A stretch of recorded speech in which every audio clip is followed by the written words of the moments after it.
Ryan. Ryan, stop. I can't You can't what? sleep with you. You're too big. I know it's this big, it's just I'm hard. Yeah. You know? Can we talk about it? I don't know if talking's gonna help. Okay. We don't have to do anything. I just like being around you. I really do think you're a good person. Suddenly, a stranger with a knife appeared at this moment, but Debbie and Lane in danger. A party outside is still going on. Susan throws a welcome party for Robert. Debbie also attends the party. On the surface, it's still the familiar life of these wealthy high school students. Drinking, partying, and socializing. Robert has also completely integrated himself into their social circle, but in reality, Brett remains wary of Robert.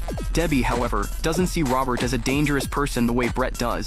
Debbie and Brett's relationship also begins to change. Their relationship is no longer as simple as it was in the beginning. That's because Brett is becoming increasingly obsessed with Robert. He keeps watching Robert, questioning his past, and even deliberately provoking him at the party. Debbie gives Brett a book she knows he likes, but he dismisses it. Debbie feels upset and ends up being alone. And Ryan shows up and asks Debbie why she seems so down. Ryan comforts her appropriately, and the relationship between them begins to become ambiguous. But suddenly, the two are interrupted by a stranger with a knife, and traps Debbie and Ryan in a dangerous situation. The joyful party that once belonged to these wealthy high school students instantly turns into a real act of violence. The party at Robert's house is still going on, but when Brett and Tom realize something is wrong, they immediately rush toward Susan's bedroom. When they push the door open, they discover that Debbie and Ryan have been trapped inside by the man with the knife. This moment is also crucial for Brett. Up until then, he had been completely focused on Robert, constantly investigating whether Robert was the trawler. But now, Brett is forced to confront the danger right in front of him for the first time.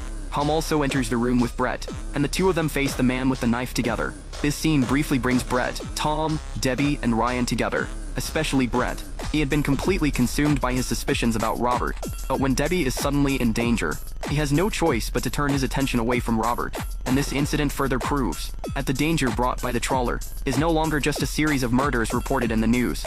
It has now entered their own social circle.